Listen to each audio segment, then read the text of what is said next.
Balans qonuni. Bu hayotdagi har qanday tizim muvozanatga intiladi degan umumiy prinsip. Bu ilmiy, psixologik va hatto ruhiy, falsafiy darajada ham qo'llaniladi. Balans qonuni nima? Hayotda ortiqcha yoki yetishmovchilik bo'lsa, tizim uni tenglashtirishga harakat qiladi.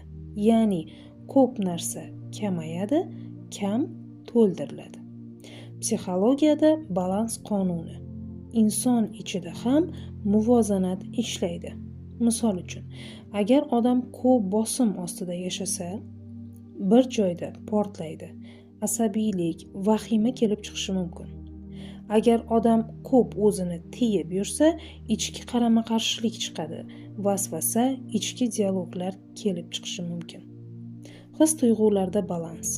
Juda ko'p boshqalarga berilish o'zini yo'qotishga olib kelishi mumkin.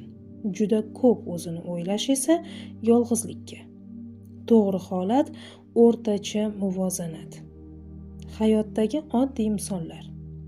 Ish ko'p, dam yo'q. Bu charchoq va kasallikni keltirib chiqaradi. Dam ko'p, harakat yo'q. Sustlik, motivatsiya yo'q, shu holatlarni keltirib chiqaradi. Sevgi ko'p, hurmat yo'q. Bog'lanishni keltirib chiqaradi. Hurmat bor, issiqlik yo'q, sovuqlikka olib keladi. Nega bu qonun muhim? Chunki muammo ko'pincha yomonlikdan emas, nomuvozanatdan keladi. Siz qanday ishlatishingiz mumkin? Har bir holatda savol bering. Bu yerda nima ortiqcha?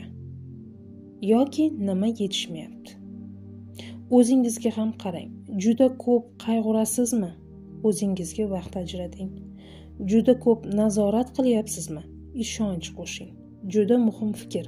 Balans bu ideal tenglik emas, balki vaziyatga qarab moslashish.